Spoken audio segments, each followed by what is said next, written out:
So here I am starting all over again because right in the middle of all of that, the rubbish truck came, and it's one of those noises that it doesn't matter how good my microphone is, it's not good enough to block that out. So today I want to talk to you about trust, distrust, and blind trust, and about rebuilding faith and hope after I've lost trust. And I have, for most of this year, been working on two aspects of my life. One is trust, and the other is surrender. And it's impossible to surrender without trust. And yet, there is no trust if I fail to surrender.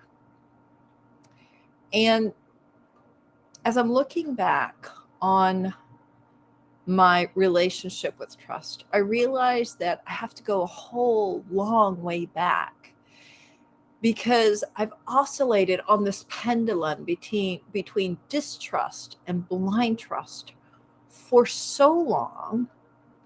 I can't tell you when I've ever been in that balanced place of trust.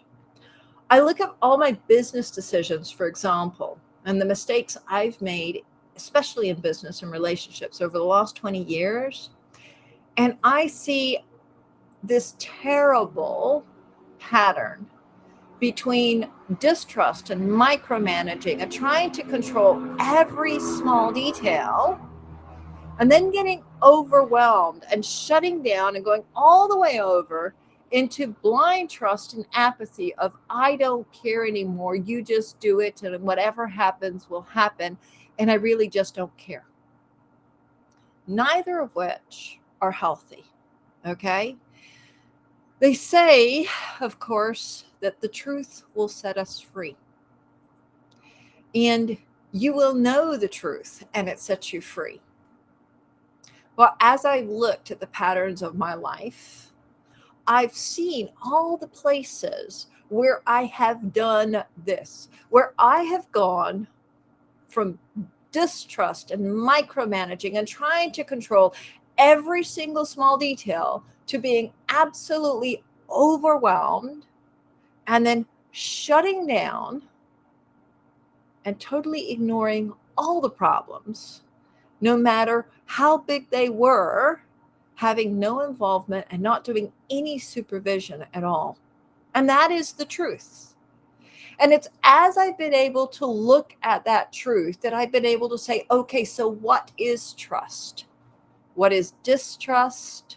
And what is this blind faith or blind trust that I keep falling into when I'm overwhelmed?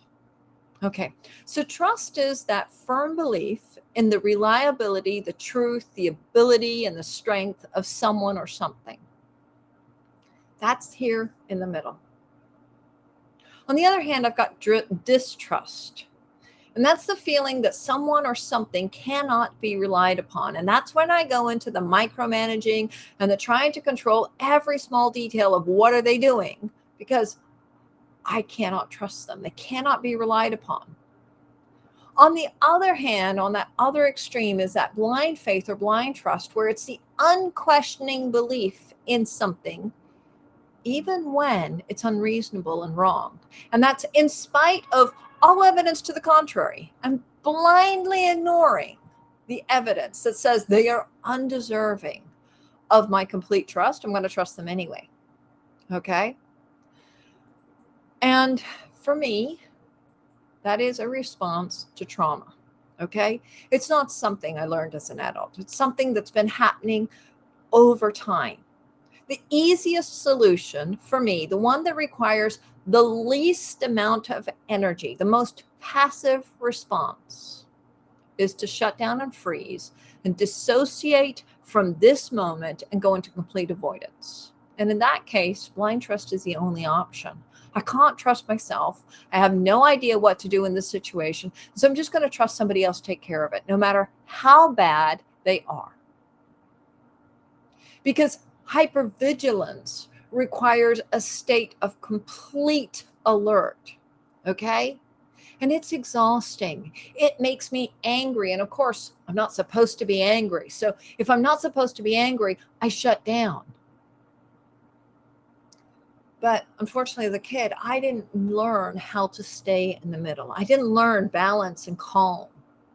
And this shows up in my personal life, in my interpersonal life with relationships, in my professional life, and even in my spiritual aspect of how do I respond to divine presence in my life. Now, I could choose to sit in this state of this is how I am because of my childhood. I don't believe that. I don't believe that that's what we're supposed to do. I don't believe that we're supposed to just stay here. Once we recognize that there's a pattern, we then have choices. It's an opportunity for me to change and grow. And so I share this with you because maybe you need to recognize whether it's about trust or maybe it's another aspect of your life where you're seeing a pattern, you have options and you have choices. And as I've begun to experience inner peace, the wisdom of trust is more available. So, as some of you will have known, all of this happened because for me, it was boarding school. Okay. It wasn't, it was other people, and it was people that I was supposed to trust. Okay. But unfortunately, if I got angry or if you stood up, you were labeled as being a Jezebel, having a rebellious spirit. Being a good girl meant knowing when to shut my mouth and swallow any sense of injustice that I have of anything being wrong and just walk away. Unfortunately, those skills that were great survival skills in my childhood are not good skills as an adult. And so there's a lot of times now that I wish I had been that rebellious, angry, unruly child. I wish I'd been the difficult one. I wish that I had balked against the system and stood up against injustice and dared to question authority. Instead, unfortunately, I chose safety and security. I chose apathy, and I was withdrawn and I was indifferent. And that pattern shows up in my adult life, where I avoid confrontations even when I should stand up for what's right. Hyper independence, when somebody is doing everything on their own by themselves because I don't need anybody else, is just a symptom of trauma. It's being unable to ask for help because you can't trust anyone else. So I don't know about you, but we were taught to obey church leaders without question. Okay? We had verses drummed into us like obey your leaders and submit to them. Let every person be subject to the governing authorities. There's no authority except from God. And those that exist have been instituted by God. Okay? So under no circumstances were we, children, to question authority. They were appointed by God. And if God wanted to remove them for their wrongdoing, we just had to pray about it. That was the only thing we had to do. We weren't supposed to do anything. We weren't supposed to tell on them. We certainly weren't supposed to go over their heads to their bosses and say something's wrong. Anybody that went over anyone's head was labeled a troublemaker. Okay? Even the hymns that we sang were trust and obey. It was nothing about standing up for what was right. Helplessness for us was ingrained. Anything that was not as it should be was God's will, and we were simply meant to endure it. The other thing is that we were taught that the human heart, our hearts, were deceitful above all things. We were devious and incurably sick. I don't know about you, but that tells me I cannot trust myself. I cannot trust my heart. I cannot trust wanting anything to be different because obviously my heart is devious and incurably sick.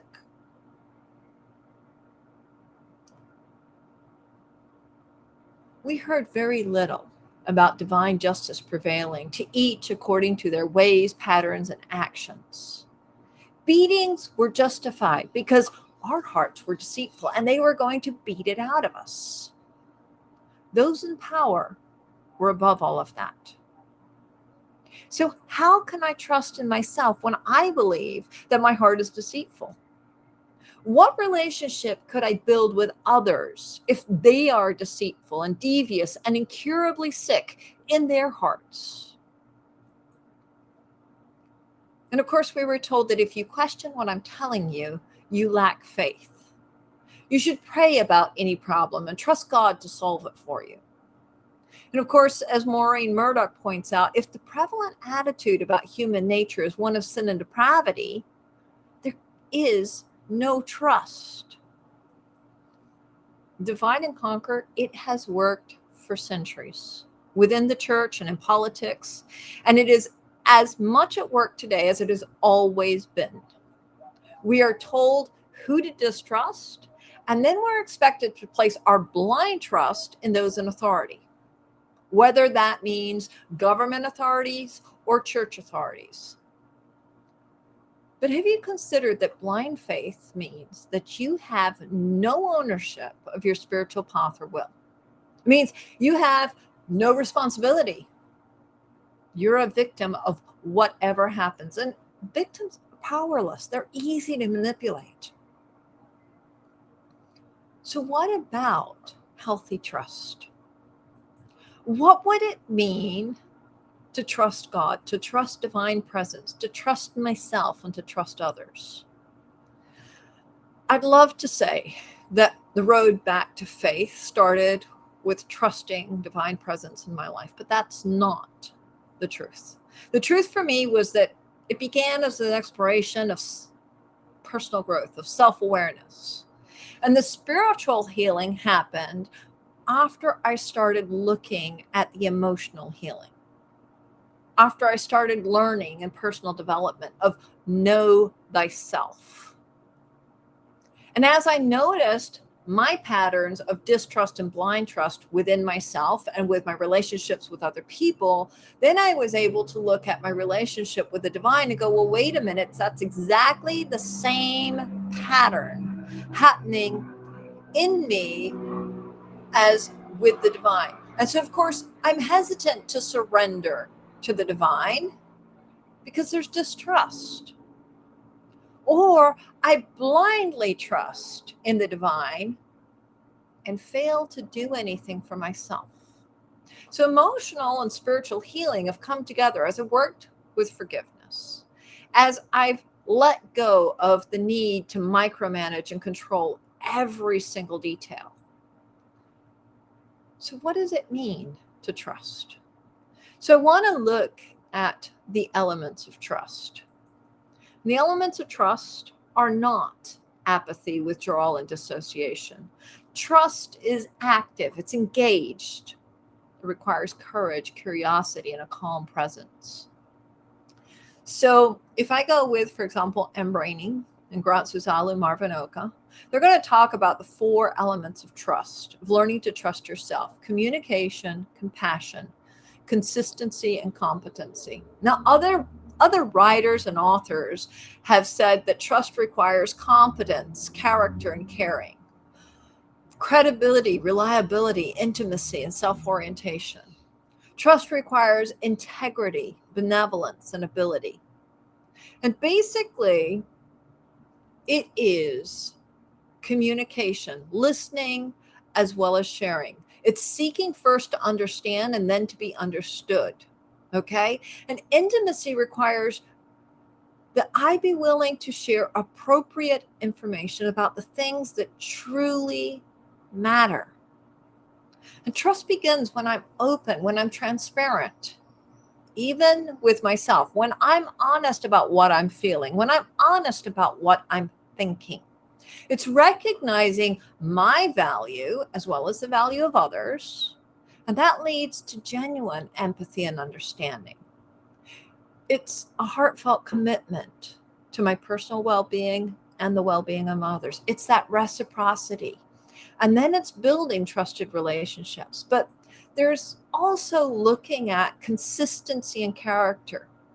Is there congruence and alignment between what I say and what I do, between what others say and what they do? And it's as important to look at the promises I make to myself as what I promise to others and what others have promised to me.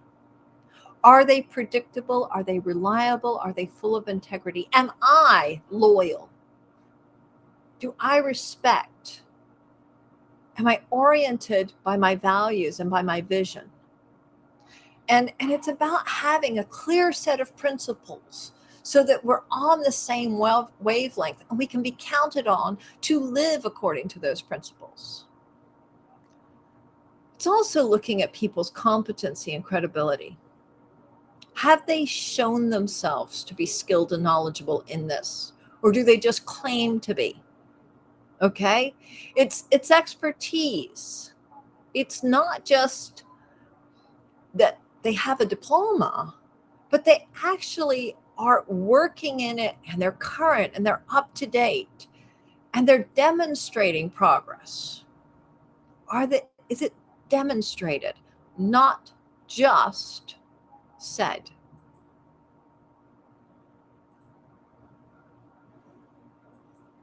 There's an aspect also in rebuilding trust that I realize that forgiveness plays a role. When I'm in this place of rebuilding trust, I have to let go of what was, okay? A lot of people in my life when I was a child were authoritarian rather than compassionate. If they had known better, they would have done better, but they didn't know better, okay? They weren't consistent. They didn't have character. They weren't congruent between what they said and what they did. The rules did not apply equally to everyone, okay?